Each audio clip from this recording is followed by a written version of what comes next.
Fala pessoal, antes de qualquer coisa, já vou pedindo para você deixar aquele like para fortalecer o canal. Se você apareceu aqui meio de paraquedas, que você se inscreva, compartilhe com os amigos, enfim, ajude o canal a crescer. A notícia desse final de semana, meio aleatória, a contratação de Dimitri Payet, o francês, pelo Vasco da Gama, né? E aí a gente fica pegando, né, na lembrança, como é raro o jogador europeu, pelo menos nos últimos 30, 40 anos, ter relevância no futebol brasileiro. Na Série A mesmo, a gente tem o português Tobias Figueiredo, que joga no Fortaleza, estreou até contra o Goiás de forma muito azarada, marcando um gol contra. Mas você lembra bem assim de europeus que fizeram sucesso jogando no Brasil nos últimos 30, 40 anos? Vamos resgatar alguns desses caras. O primeiro já é deveras alternativo, né? Porque já se trata de uma dupla. Vamos a 1996, o Atlético Paranaense de volta à Série A e contrata logo dois poloneses. Traz o volante Novak e o meia Pierkaski. Os jogadores foram importantes na boa campanha do Atlético naquele Brasileirão, voltando à primeira divisão, chegaram até as quartas de final do Campeonato Brasileiro, era uma outra fórmula, né? E tinha um mata-mata para definir semifinalistas e finalistas.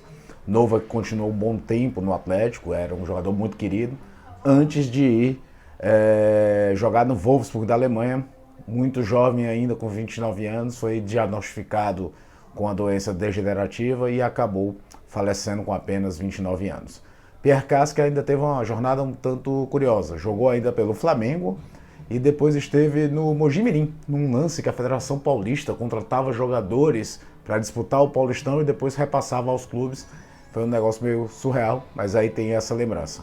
Ainda no leste europeu, talvez o caso mais emblemático e famoso de todos, o Dejan Petkovic, que chega para jogar no Brasil em 97 pelo Vitória. Vitória cheio de dinheiro do Banco Excel Econômico, que também investia no Corinthians e no Botafogo. Reza aquela história que ele conta, né, de que tinha mostrado que o time tinha sido campeão, ele achava que era o Flamengo, ou que era campeão brasileiro, e na verdade era campeão baiano, enfim.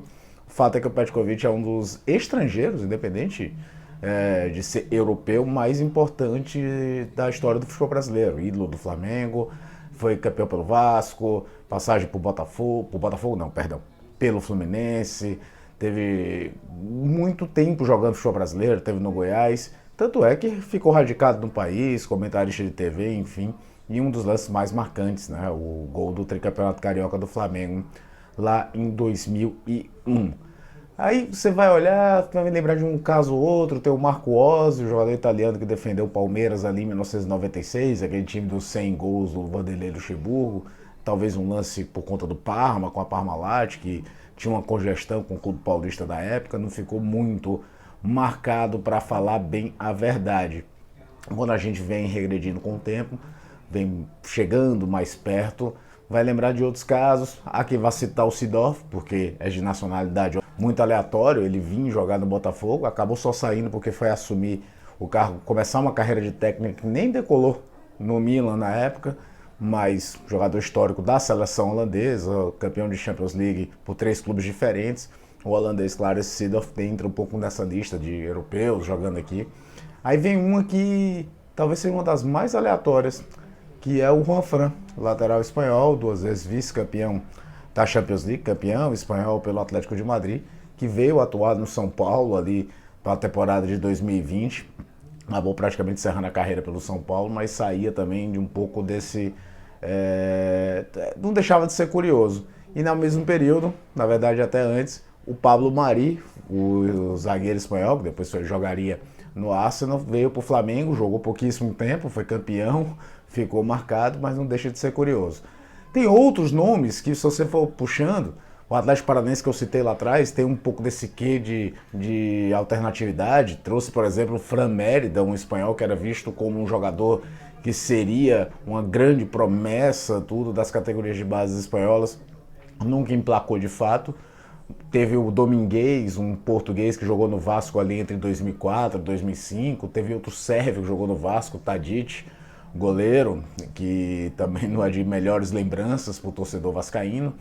Mas é interessante puxar isso, como a discrepância econômica muitas vezes deve ter barrado isso, e aí se torna ainda mais curioso quando a gente vê o Payet, jogador que foi de seleção francesa, jogador que tem muito prestígio na França, é ídolo do Olympique de Marselha, mesmo na reta final de carreira, vindo jogar pelo Vasco da Gama. Aí eu te pergunto, você lembra de mais algum caso curioso, de algum jogador europeu? Eu deixei de passar aqui.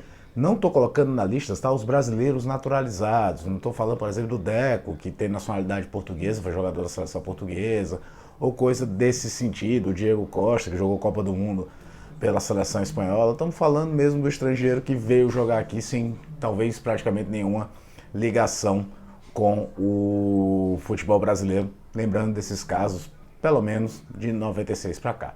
Se você ficou até aqui, meu muito obrigado. Peço de novo que você curta o vídeo, que você se inscreva no canal e que deixe aqui algum tema, alguma sugestão para a gente poder falar muito sobre futebol aqui no canal.